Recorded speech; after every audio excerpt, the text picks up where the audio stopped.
Bom dia, irmãos. Pois é, domingo, dia do Senhor, 9 horas da manhã. Bom, ainda não é 9 horas, mas já é quase 9 horas.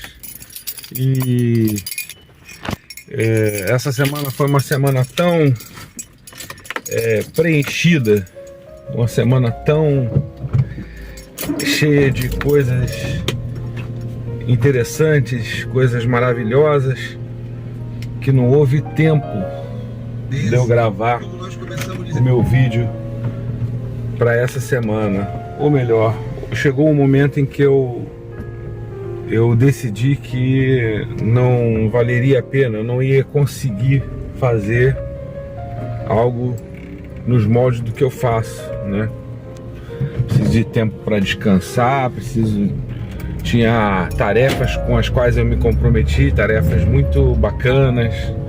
Eu tive ausente ontem todo dia numa tarefa dessas. Enfim, não ia gravar. Entretanto, hoje acordei, estou indo para a igreja ouvir a palavra de Deus, para a escola bíblica dominical. Coisa que, para quem me conhece assim, da minha antiga vida, deve estar parecendo muito estranho, não é? Deve estar parecendo bastante estranho. Entretanto, para quem renasceu em Cristo, não é estranho assim. E hoje eu acordei e pensei, olha, no caminho para a igreja, ver se dá tempo de eu gravar, de eu dar um bom dia pro pessoal e de dizer não dizer aquilo que muitas vezes a gente, o povo de Deus às vezes se confunde, né? Se confunde mesmo, dizendo, dá uma chance para Jesus, você aceita Jesus, e esse é um engano, sabe? E vocês vejam bem, eu tão novinho na fé, né? Mas estou vivendo isso de uma forma tão intensa que eu sei que isso é um engano. Outra coisa, vocês estão hoje já levando um susto, né? De manhã eu com a cara amarrotada gravando, mostrando a cara, em vez de mostrar aquelas paisagens bonitas dos meus vídeos, né? Mas não faz mal. Esse meu vídeo hoje também, não sei que horas é que vai sair, né? Alguma hora ele haverá de sair, mas que horas vai ser eu ainda não sei, porque eu estou indo ainda para a igreja. E depois é que eu vou tratar desse vídeo. E vou gravar um trecho agora, possivelmente, e o restante quando voltar da igreja, né? Não vou ficar demorando muito lá na porta da igreja. Aliás, que eu vou chegar lá já em cima da hora. Enfim, então eu estava dizendo que é um engano essa coisa, quando o irmão cristão, isso serve para vocês, meus irmãos muito mais experientes do que eu.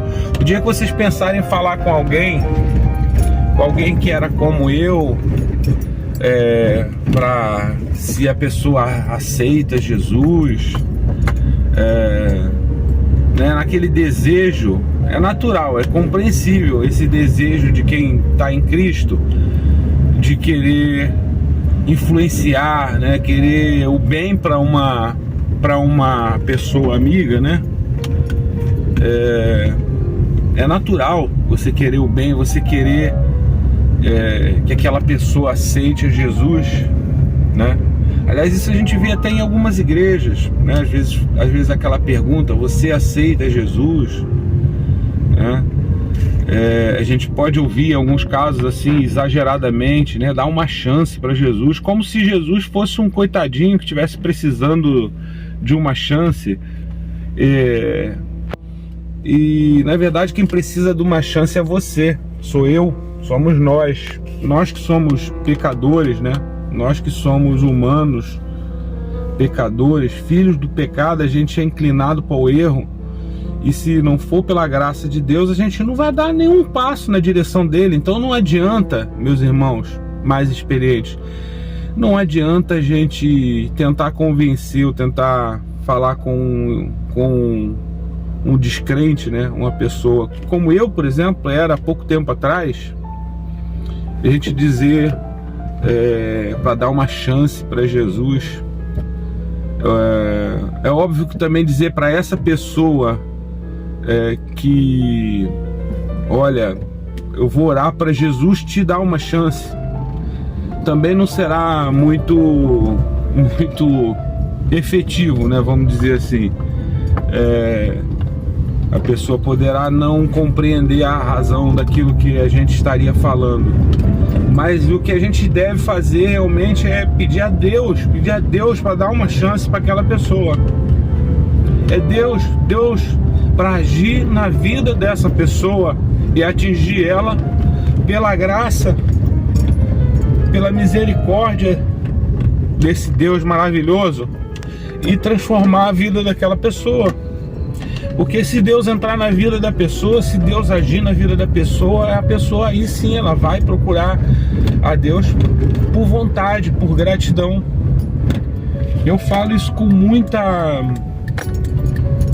facilidade, né? Porque foram 50 anos afastado de Deus e sei lá, os últimos 30 anos com amadurecimento, com a idade, a desinibição e o tanto que eu permiti que forças do mal, que os principados e potestades, assim chamados por Paulo, né, que o inimigo, vamos falar, pode chamar de vários nomes, interferisse na minha vida e na vida da minha família. Eu fui ladeira abaixo ao ponto de me professar ateu, né? Durante muitos anos. Daí, muita gente que me conhece estranha muito a minha mudança de atitude, mas é algo que está acima da minha vontade. Não fui eu que escolhi, não, gente. Não fui eu que procurei a Deus. Foi Deus que me tomou pela mão, sabe? Talvez tenha sido... Eu tenho uma sensação, e essa sensação também ontem mesmo estava fazendo um pensamento sobre isso. Essa sensação também não é correta. Eu vou contar que sensação. Eu tenho a sensação de que em algum momento eu comecei a abrir o meu coração para Jesus, para Deus, assim, aos pouquinhos, e que talvez isso tenha permitido, que tenha facilitado, tenha adiantado ali o processo, vamos dizer assim.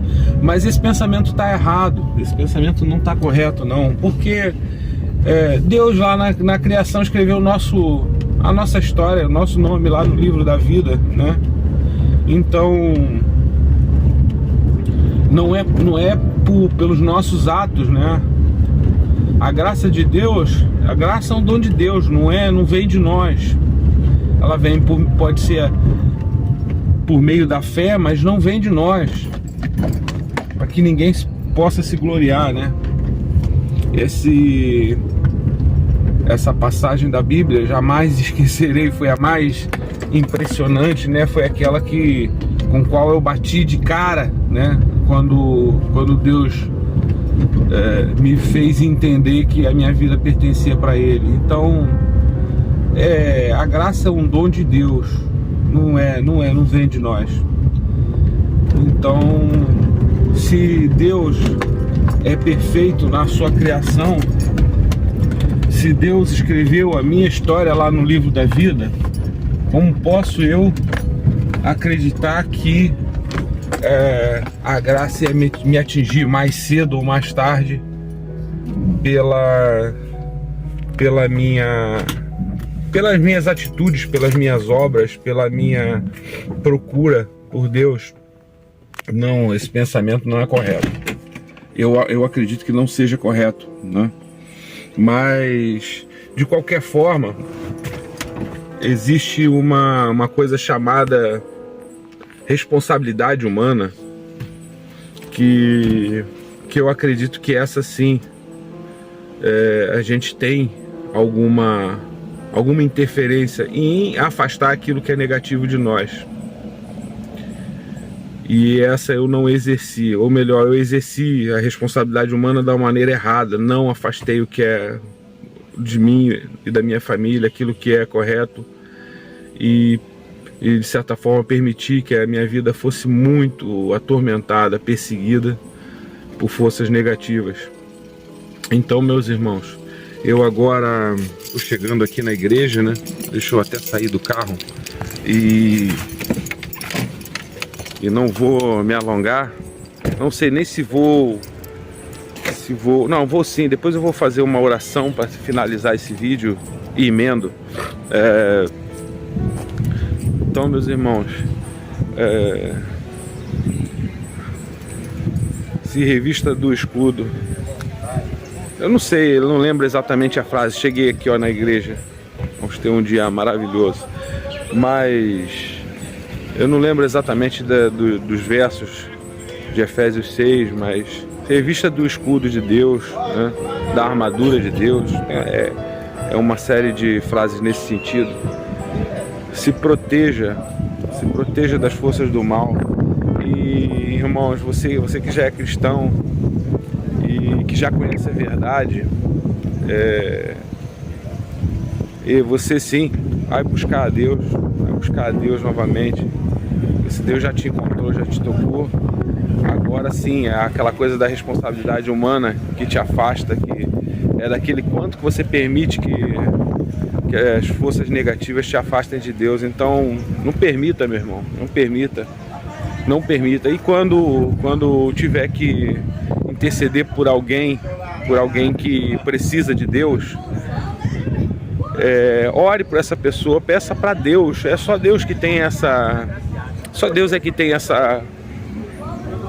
esse poder de converter a pessoa. É só Deus, não é por nós, não é pela força. Todos vocês cristãos sabem disso. Então ore para Deus. Ore para Deus para atingir, para conceder a graça àquela pessoa descrente. E sirva com o seu exemplo. Eu já aprendi, olha, já deu para eu aprender isso. Sirva com o seu exemplo. Procure ser um exemplo, procure ser melhor a cada dia, para que aquela pessoa veja a alegria de estar em Cristo no seu coração, na sua atitude, nas suas palavras, no seu tratamento com as pessoas. É isso, hoje eu acordei com essa inspiração. Tenho que agradecer a Deus que eu não ia gravar vídeo essa semana. Não repare que eu sou chorão. Ainda por cima hoje mostrando a cara aqui, chorão desse jeito. Eu sou chorão mesmo, porque eu tô vivendo primeiro amor, acho que é natural também. Porque eu com 50 anos Deus me encontrou sem eu merecer. Então, não reparem não, tá bem? Mas é isso. Fica essa palavrinha de hoje, mais curta e mais profunda. Fiquem com Deus. Em nome de Jesus Cristo, amém. E com essa eu não contava, irmãos. Eu não imaginava que ia me sair esse vídeo que vocês viram aí. Eu já tinha dado como caso encerrado, não ia fazer vídeo essa semana. Eu tive uma semana muito cheia, como eu comentei, e ontem eu tinha um compromisso de dia inteiro. Hoje eu ia para a igreja cedo, não tinha grande hipótese, mas acordei com esse pensamento na cabeça e ali no carro, no caminho da igreja, gravei esse trechinho aí. No final eu falei sobre chegar em casa e fazer uma oração ainda, para finalizar o vídeo com uma oração. E não perca, você já assistiu até aqui, aguenta mais um bocadinho que essa oração será feita no final do vídeo, sim. Entretanto, eu me lembrei da componente bíblica que eu quero ter nos meus vídeos. Afinal, minha intenção é proclamar a palavra do nosso Senhor, não é falar um pensamento que eu tive. Por muito que esse pensamento que eu tive na manhã de hoje seja interessante e profundo e impressionante para mim, ao ponto de eu resolver gravar um vídeo e colocar ele essa semana como tema, eu cheguei em casa e pensei na componente da palavra de Deus, e vou ser ligeiro, vou tentar ser ligeiro aqui, fazendo a leitura de alguns versos apenas do capítulo 3º da segunda carta de Pedro, em que eu vi alguma identificação com com os meus 50 anos de deserto, né? E a forma como Deus tomou a minha vida, e sobre as coisas que eu falei, né, nesse vídeo, sobre a forma como eu falei. Enfim, eu vou ler ali aqui o verso 8º, o 9º, o 10º. Bom, vou ver aqui até onde eu leio. Há todavia uma coisa, amados, que não deveis esquecer, que para o Senhor um dia é como 1000 anos, e 1000 anos como um único dia. Não retarda o Senhor a sua promessa, como alguns a julgam demorada. Pelo contrário, ele é longanânimo para convosco, não querendo que nenhum pereça, senão que todos cheguem ao arrependimento. Virá, entretanto, com o ladrão o dia do Senhor, no qual os céus passarão com estrepitoso estrondo, e os elementos se desfarão abrasados. Também a terra e as obras que nela existem serão atingidas. Visto que todas essas coisas hão de ser assim desfeitas, deveis ser tais como os que vivem em santo procedimento e piedade, esperando e apressando a vinda do dia de Deus, por causa do qual os céus incendiados serão desfeitos e os elementos abrasados se derreterão. Nós, porém, segundo a sua promessa, esperamos novos céus e nova terra, nos quais habita a justiça. Por essa razão, pois, amados, esperando essas coisas, empenhai-vos por seres achados por ele em paz, sem mácula e irrepreensíveis, e tende por salvação a longanimidade do nosso Senhor, como igualmente o nosso amado irmão Paulo vos escreveu, segundo a sabedoria que lhe foi dada. E nós lemos aqui até o verso 15, tá bom, irmãos? Sugiro que vocês leiam o capítulo 3º inteiro da segunda carta de Pedro, será interessante. E para não deixar de ser como costume, eu vou fazer uns pequenos comentários aqui sobre essa segunda carta de Pedro. Pedro declarou que estava escrevendo aos que conosco alcançaram fé igualmente preciosa. Isso pode indicar que o público eram os mesmos gentios cristãos que receberam sua primeira epístola. O conteúdo da segunda carta de Pedro, do capítulo 1, mostra que Pedro tinha a intenção que essa carta fosse uma mensagem de despedida aos seus leitores. E diferente da primeira carta, que ajudou os santos a lidarem com a perseguição externa, a segunda carta de Pedro mencionava a apostasia interna que ameaçava o futuro da igreja. Falsos profetas e mestres estavam espalhando heresias destruidoras, ensinamentos falsos e negando o Senhor que os resgatou. Pedro escreveu essa carta para nos incentivar a crescer no seu conhecimento do Senhor e nos fazer mais firmes na vocação e na eleição de Deus. E resumindo, a segunda carta de Pedro, no primeiro capítulo, ele explica que as promessas de Jesus Cristo permitem que nós nos tornemos participantes da natureza divina.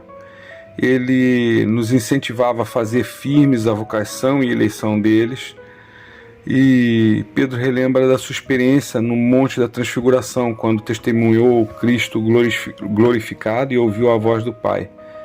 Pedro diz que temos firme a palavra dos profetas. No segundo capítulo, Pedro adverte os membros da igreja sobre os falsos profetas e falsos mestres que viriam entre eles e buscariam desviar. Esses mestres iníquos negariam o Senhor e falariam mal do caminho da verdade. Pedro ensina que é melhor não aceitar o Evangelho do que fazer convênios e não viver de acordo com o Evangelho. E no capítulo 3, Pedro afirma que Cristo virá em seu próprio tempo, purificará a terra, destruirá os iníquos e salvará os diligentes e fiéis. Pedro nos incentiva a crescer na graça e no conhecimento de Jesus Cristo. E para finalizar, vamos fazer uma oração, irmãos. Ó Deus, nosso Pai misericordioso e gracioso, rendemos graças a Ti e louvores pela tua soberana e maravilhosa graça. Sabemos que a salvação é obra exclusivamente tua, realizada por tua iniciativa e no tempo que tu determinas, Pai. Reconhecemos que em nossa natureza pecaminosa estávamos perdidos e condenados, mas por tua graça abundante enviaste teu Filho Jesus para ser o sacrifício perfeito pelos nossos pecados. Ele pagou o preço que jamais poderíamos pagar, oferecendo-nos a salvação como um presente que não merecemos. Pai, compreendemos que não foi por nossos próprios méritos que fomos escolhidos, mas pela tua infinita misericórdia. Tu que nos resgataste da escuridão e nos trouxeste para a maravilhosa luz do teu reino. Somos gratos pela tua eleição graciosa e pela certeza da nossa salvação.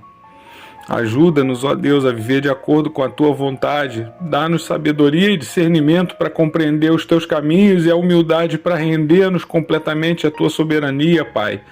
Que as nossas vidas reflitam a tua graça transformadora, Pai. Permita-nos, ó Pai, compartilhar a mensagem do teu amor e da tua salvação com aqueles que ainda não conhecem a tua graça. Que o Espírito Santo abra os seus corações e que os conduza à verdade, à vida eterna em Cristo. Dá-nos a paciência e a confiança necessárias para esperar em Ti, Pai, sabendo que Tu ages segundo Teu perfeito cronograma.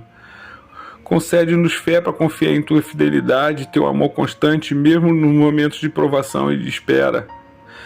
Toda a glória e honra sejam dadas a Ti, ó Deus, pela Tua graça salvadora. Louvamos-Te, nós, por escolheres e por nos concederes a salvação eterna. Que nossa vida seja um testemunho vivo da Tua obra redentora, Pai. Oramos todas essas coisas em nome de Jesus, nosso Salvador e Senhor. Amém e amém.